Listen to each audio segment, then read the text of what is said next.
नमस्ते। आरंभ civil services के इस ऑनलाइन फोरम पर आप सभी का स्वागत है। मैं हूं सुजीत आचार्य। झारखंड में प्रचलित विभिन्न पारंपरिक शासन व्यवस्थाओं के ऊपर हमारा इस समय सिलसिलेवार वीडियो का क्रम चल रहा है और आज इस क्रम में हमारा टॉपिक है झारखंड में प्रचलित नागवंशी शासन की व्यवस्था।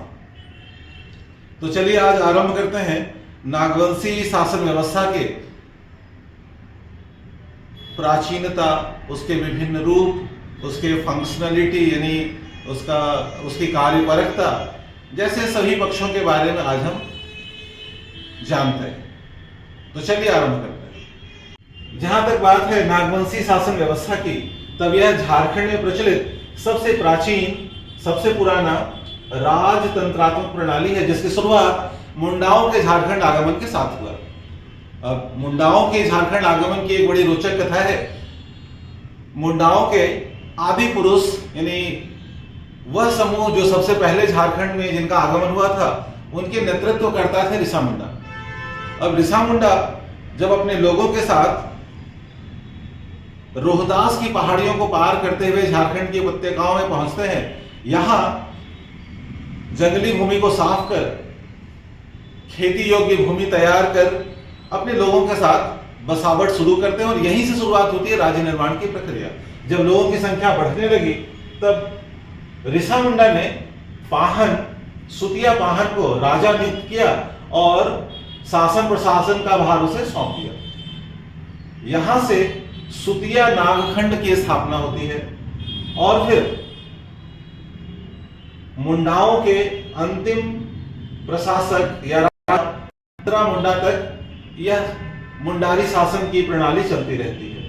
मदरा मुंडा के काल में मुंडाओं से यह शासन की प्रणाली नागवंशी राजाओं को हस्तांतरित हो जाती है और 64 एडी में फनी मुकुट राय इस वंश के पहले गैर मुंडारी शासक बनते हैं और यहीं से नागवंश आगे फलता फूलता अगले 1600-1700 साल तक चलता रहता है। फनी मुकुट राय के काल में इस राज्य की स्थापना हुई, उसे छोटा नागपुर खास कहते हैं और इसकी राजधानी थी सुतियाम्बे। अब यह एक राजतंत्रात्मक प्रणाली है, यानी आनुवांशिक राजा के अधीन राज्य का संचालन, जिसके अधीन 7 बड़े बड़े खंड थे जिनको गढ़ कहा जाता था। इन पूरे क्षेत्रों के ऊपर राजा का आनुवांशिक अधिकार होता था, यानी एक पीढ़ी से अगले पीढ़ी तक यह शासन का अधिकार हस्तांतरित होता था। नागवंशी शासन का एक विशिष्ट स्वरूप प्रायः 64 एडी से लेकर ब्रिटिश आगमन तक चलता रहा। नागवंशी शासन की 2 खासियत थी, 2 प्रमुख विशेषताएं थी। पहला कि नागवंशी राजाओं का शासन, उनका राजकाज मुख्य धारा के राजाओं से बिल्कुल भिन्न था। यानी नागपुरी, छोटा नागपुर के क्षेत्र में नागवंशी राजाओं ने ना तो कोई बहुत बड़ी सेना रखी, ना इन्होंने बड़े बड़े दुर्ग गढ़ बनवाए, ना तो इन्होंने मालगुजारी की मांग की। मूल रूप से देखा जाए तो यह एक सामान्य, एक औसत झारखंडी की भांति ही अपना जीवन यापन करते रहे। दूसरी विशिष्टता क्या है कि इनकी स्वीकार्यता छोटा नागपुर के एक बड़े भौगोलिक क्षेत्र में राजाओं वाली है। यानी जो हमारे दिमाग में वो प्राचीन राजाओं का, मध्यकालीन राजाओं का शान शौकत, वैभव नजर आता है, उस वैभव का अभाव है, परंतु सांस्कृतिक रूप से नागवंशी राजाओं की स्वीकृति बहुत ही अधिक है। अब जैसे अलग अलग प्रकार की शासन प्रणालियां, जैसे मुंडाओं की अपनी शासन प्रणाली प्रचलित रही, उराओं की शासन प्रणाली प्रचलित रही, संथालों की प्रचलित रही, प्रत्येक लगभग सभी जनजातियों की अपनी शासन प्रणाली है। तो इन शासन प्रणालियों में अपने आंतरिक स्वायत्तता का उपभोग यह सभी जनजातियां करती रही और जब एक वृहद क्षेत्र, एक बृहद भौगोलिक क्षेत्र पर शासन प्रशासन के उच्चतम स्तर की बात आई तो यहां पर नागवंशी राजाओं का प्रेजेंस आप देख सकते हैं। यहां इन सभी पारंपरिक शासन के साथ साथ नागवंशी शासन का सह अस्तित्व है। यह एक प्रकार का को एक्सिस्टेंस है, इसमें किसी प्रकार का कोई कन्फ्लिक्ट नहीं है। यानी मुंडारी शासन या संथालों का अपना माझी परगना की व्यवस्था या पढ़ा पंचायत की व्यवस्था जहां तक शासन प्रशासन का कार्य करती थी, उससे आगे का प्रशासन नागवंशी शासकों के पास था, या दोनों एक दूसरे के पूरक के रूप में कार्य कर रहे थे। परंतु यह सह अस्तित्व बहुत लंबे समय तक कायम नहीं रह सके। मुगलों के शासन में आने के साथ ही झारखंड का क्षेत्र भी मुगलों के राष्ट्रीय एकीकरण की नीति का हिस्सा बने। मुगलों ने राजा मानसिंह को पलामू का सूबेदार नियुक्त किया और इस क्षेत्र में पहली बार दिल्ली के मुगल सत्ता के साथ प्रत्यक्ष रूप से नागवंशी शासन का आमना सामना हुआ। हालांकि अकबर के काल तक यह शांति बनी रही। राजा टोडरमल लिखते हैं कि इस क्षेत्र में लोगों के साथ राजकीय संबंध बड़े ही मधुर और शांतिपूर्ण थे। जनजातियां प्रसन्न थी, उन्हें राजकीय सहायता भी संभवतः मिल रही थी। परंतु जहांगीर के आने के साथ ही स्थिति में परिवर्तन हुआ। जहांगीर ने नागवंशी राजा दुर्जन साल के साथ उसे राजस्व की मांग की।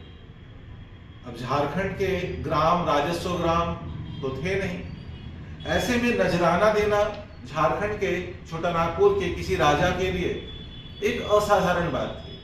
क्योंकि नजराना हो या कर हो, इसका भुगतान आखिर कहां से किया जाएगा? भू राजस्व से। तो भू राजस्व की प्रणाली तो प्रचलित ही नहीं है झारखंड में। अब ऐसे में जब नागवंशी राजा दुर्जन साल जी ने जब मना किया कि यह संभव नहीं है, जहांगीर के द्वारा उन्हें झारखंड से अपने राजकीय परिषद आगरा बुलवाया गया और वहां से उन्हें दंड स्वरूप ग्वालियर के किले में 16 वर्षों तक कैद रखा गया। और एक नाटकीय घटना के दौरान जब नागवंशी शासक दुर्जन साल ने एक हीरे की परख, कौन सा सही है कौन सा गलत है, इसकी पहचान करके जब उन्होंने बताया, तब प्रसन्न होकर मुगल बादशाह जहांगीर ने उन्हें मुक्त कर दिया और उन्हें कुछ धन राशि वगैरह भी दी कि इसका प्रयोग करके वह झारखंड में एक किले का निर्माण कराएं। और इस प्रकार झारखंड में पहली बार नवरत्नगढ़, जो दोईसा के क्षेत्र में है, सिसई में है, यहां उसका निर्माण कराया गया। इसके बाद कुछ समय तक मुगल और नागवंशियों के बीच ठीक ठाक संपर्क बना रहा। वर्ष 1765 के अंग्रेजों को बंगाल की दीवानी मिलने के साथ यह स्थिति में आमूलचूल परिवर्तन हुआ। अब झारखंड का छोटा नागपुर समेत सभी क्षेत्र ब्रिटिश बंगाल प्रेसिडेंसी के अधीन राजस्व प्रशासन के अधीन आ गया। 1765 से 1780 तक अंग्रेजों ने काफी प्रयास किया कि इस क्षेत्र के ऊपर वह अपना आधिपत्य स्थापित करें और यहां से राजस्व वसूली का वैसा ही कार्यक्रम चलाएं जैसा वह शेष बंगाल से कर रहे थे। इसी क्रम में नागवंशी राजाओं के साथ उन्हें प्रताड़ित करने का प्रयास भी किया गया। अंततः 1780 के आसपास रामगढ़ रेगुलेशन डिस्ट्रिक्ट एक्ट के अधीन एक रामगढ़ हिल ट्रैक्ट का निर्माण किया गया, जिसके अंतर्गत रामगढ़, रांची, चतरा सहित अनेक क्षेत्रों का प्रशासन ईस्ट इंडिया कंपनी ने अपने अधीन ले लिया और एक प्रशासक की नियुक्ति की, जिस समय एक चैपमैन महोदय है जो इस समय चार्ज में है, जिन्हें इस पूरे छोटा नागपुर क्षेत्र का प्रशासक बनाया गया। और इस क्षेत्र को नॉन रेगुलेशन एरिया घोषित किया गया, यानी यहाँ पर ब्रिटिश बंगाल प्रेसिडेंसी के द्वारा बनाए गए कानूनों के अनुसार शासन करना आवश्यक नहीं था, बल्कि जो यहाँ का प्रशासक है वो अपनी मनमर्जी से प्रशासन कर सकता है। तो इसके कारण स्वाभाविक है कि काफी ब्रूटलिटी हुई, काफी कठोर और दमनात्मक प्रणालियों को अपनाया गया। अब इस काल से हम देखते हैं कि झारखंड के न सिर्फ छोटा नागपुर बल्कि संथाल परगना और अन्य क्षेत्रों में भी अब राजस्व वसूली के कार्यक्रम आरंभ कर दिए गए। अब यहां से जो परिवर्तन होता है, राजा और प्रजा यानी नागवंशी शासन की प्रतिष्ठा और उसके संरक्षण में छोटा नागपुर के क्षेत्र में निवास कर रहे लोगों के बीच जो एक आपसी सहअस्तित्व था वह अब समाप्त हो जाता है। 1947 में जब भारत की स्वतंत्रता की बात होती है, चूंकि यह क्षेत्र ब्रिटिश कलकत्ता प्रोविंस का हिस्सा था, तो स्वाभाविक रूप से यह क्षेत्र भारत के संघ के अधीन सम्मिलित हो जाता है और इस प्रकार नागवंशी शासन हमेशा के लिए, वैसे तो समाप्त हो चुका था पहले ही, पर उसकी जो थोड़ी बहुत रिवाइवल की गुंजाइश थी वह भी समाप्त हो जाती है।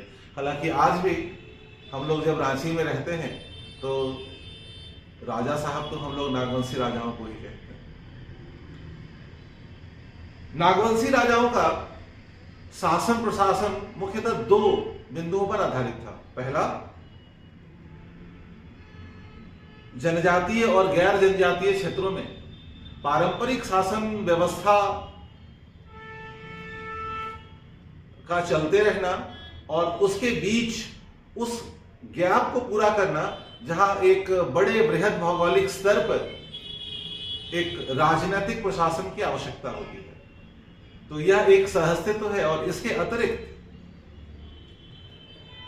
नागवंशी शासकों ने कभी भी राजस्व की मांग नहीं की। तो जिन दो बिंदुओं की मैंने बात की वह यह है कि नागवंशी शासकों की अपनी सांस्कृतिक सामाजिक प्रतिष्ठा और पारंपरिक शासन व्यवस्था के साथ सहअस्तित्व, यही दो मूल आधार हैं नागवंशी शासन प्रणाली का झारखंड में लंबे कालखंड तक संचालित होते रहने के पीछे का। इस प्रकार आज हमने देखा नागवंशी शासन प्रणाली के बारे में। आगे की कक्षाओं में, जो कक्षा के साथ साथ ऑनलाइन फॉर्मेट में भी है, आगे की कक्षाओं में हम लोग देखेंगे जो अन्य बची हुई शासन व्यवस्थाएं हैं उनके बारे में। तो बने रहिए हमारे साथ। आपका बहुत बहुत आभार, धन्यवाद।